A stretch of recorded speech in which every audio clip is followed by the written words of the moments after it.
नमस्कार तमाम साथियों को, तमाम दोस्तों को।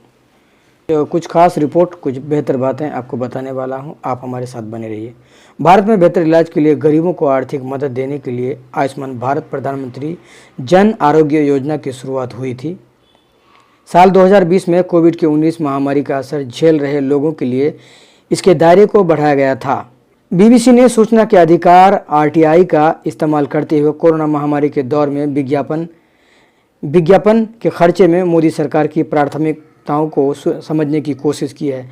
आरटीआई से मिली जानकारी के मुताबिक अप्रैल 2020 से लेकर जनवरी 2021 के बीच मोदी सरकार ने विज्ञापनों पर कुल 212 करोड़ रुपए खर्च किए हैं। इसमें केवल 0.01% यानी 2,49,000 रुपये सरकार की महत्वाकांक्षी स्वास्थ्य बीमा योजनाओं के विज्ञापन पर खर्च किए गए हैं। इस डेटा में आउटडोर मीडिया विज्ञापनों, सड़कों और बाहर लगने वाले पोस्टर वगैरह पर खर्च का हिसाब शामिल नहीं है। भारत सरकार के ताज़ा आर्थिक सर्वेक्षण के आंकड़ों के अनुसार देश में केवल 3.76% लोग की स्वास्थ्य बीमा लेते हैं, जबकि वैश्विक स्तर पर करीब 7.23% लोग स्वास्थ्य बीमा का लाभ उठाते हैं। चर्चा में हमारे साथ बने रहिए, तमाम जानकारी आपको दूंगा। प्रधानमंत्री नरेंद्र मोदी और उनकी सरकार पर अक्सर विज्ञापनों में जरूरत से अधिक खर्च करने के आरोप लगते रहे हैं। साल 2014 में सत्ता में आने के बाद से सरकार ने जनवरी 2021 तक विज्ञापनों में कुल 5,749 करोड़ रुपए खर्च किए हैं। इससे पहले की यूपीए सरकार ने अपने 10 साल के कार्यकाल में विज्ञापनों पर 3,582 करोड़ रुपए खर्च किए थे। यह पड़ताल बीबीसी ने की है और आपको मौजूदा सरकार की किस मद में अधिक खर्च कर रही है यह जानना जरूरी है। इसके लिए सूचना के अधिकार के तहत भारत सरकार के bureau of outreach and communication को अर्जी भेजी गई।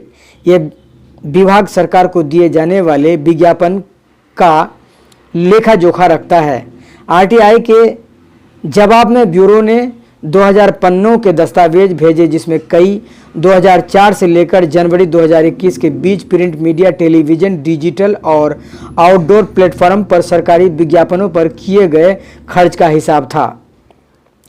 इन आंकड़ों को समझने पर सामने आया कि जिस वक्त कोरोना महामारी देश में कहर बरपा रही थी, उस वक्त सरकार अपने कार्यकाल में लाए कुछ विवादित कानूनों के बचाव और उनके बारे में अधिक जागरूकता फैलाने के लिए विज्ञापन दे रही थी। ये मैं नहीं कह रहा हूँ, ये बीबीसी ने लिखे हैं। इन कानूनों में नागरिकता संशोधन कानून, कृषि कानून और नेशनल पॉपुलेशन रजिस्टर शामिल थे, जिन्हें लेकर हाल के महीनों में काफ़ी विवाद हुआ है।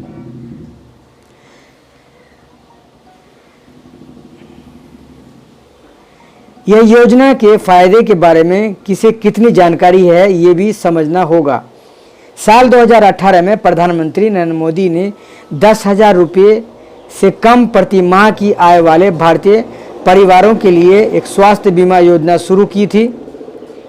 मोदी समर्थकों ने इस योजना को मोदी केयर कहा था और दावा किया था कि ये योजना अमेरिका के पूर्व राष्ट्रपति बराक ओबामा द्वारा लॉन्च की गई जानी मानी ओबामा केयर की तर्ज पर है। कोविड महामारी की पहली लहर के दौरान संक्रमण के मामले बढ़े तो इसका दबाव देश की सरकारी स्वास्थ्य व्यवस्था पर पड़ा, जो मरीजों की बढ़ती संख्या के कारण चरमराने की व्यवस्था तक पहुंच गई।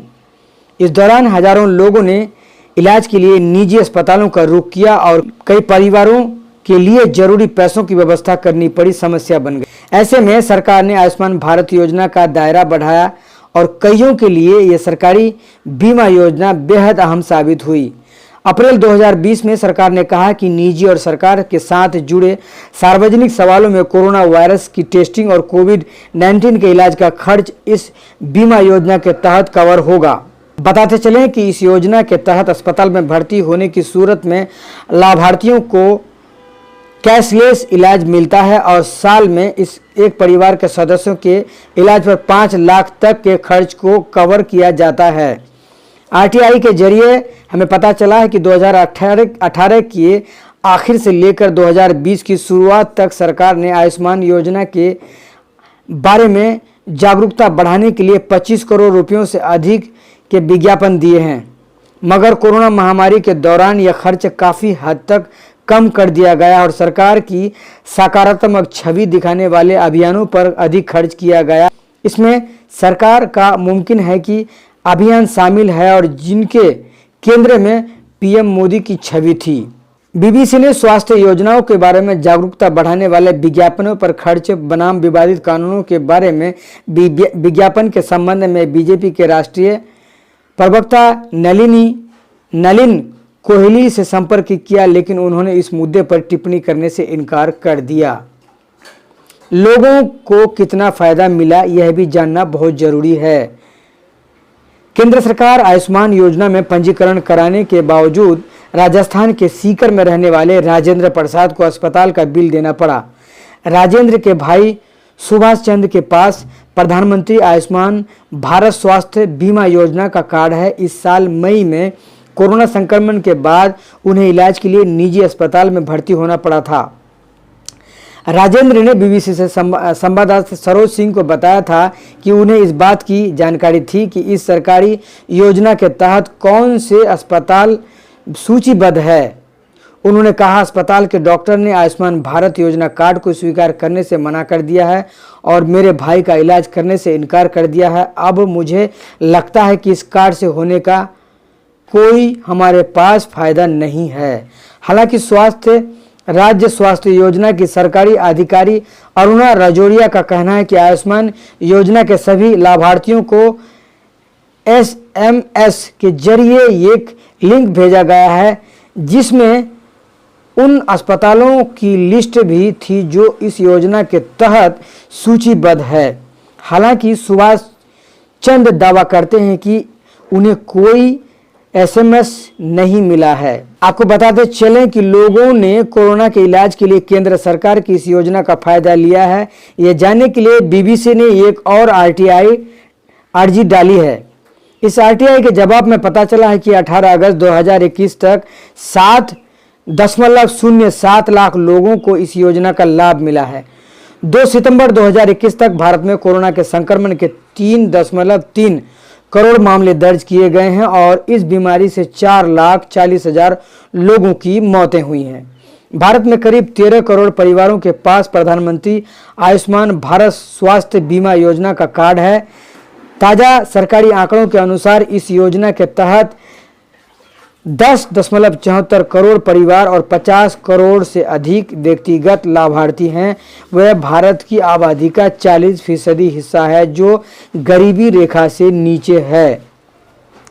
स्वास्थ्य योजना के बारे में जागरूकता बढ़ाने के लिए विज्ञापनों पर खर्च किए गए के बारे में अधिक जानकारी के लिए बीबीसी ने राष्ट्रीय स्वास्थ्य प्राधिकरण NHA से संपर्क किया, लेकिन प्राधिकरण ने इस पर कोई प्रतिक्रिया नहीं दी। महामारी के दौरान क्या रही प्राथमिकता यह भी जानना बहुत जरूरी है।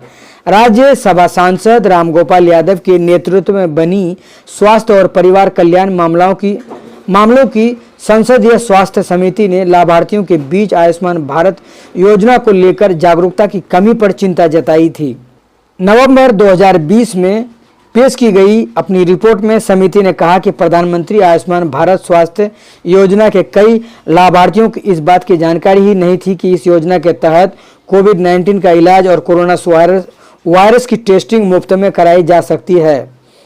समिति का कहना है कि कोरोना महामारी के दौरान इस योजना के बारे में लोगों में जागरूकता बढ़ाने के लिए सरकार को और कोशिश करनी चाहिए थी।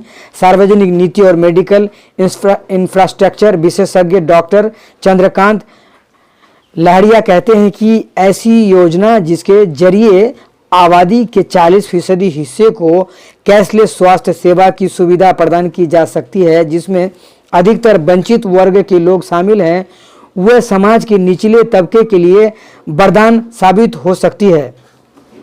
डॉक्टर लहरिया कहते हैं कि ये योजना कई जरूरतमंद लोगों के लिए मददगार साबित नहीं हो सकी क्योंकि अधिकतर लाभार्थियों को ये नहीं पता था कि इसके तहत लाभ मिलते हैं, क्योंकि इसके बारे में व्यापक रूप में प्रचार नहीं किया गया था।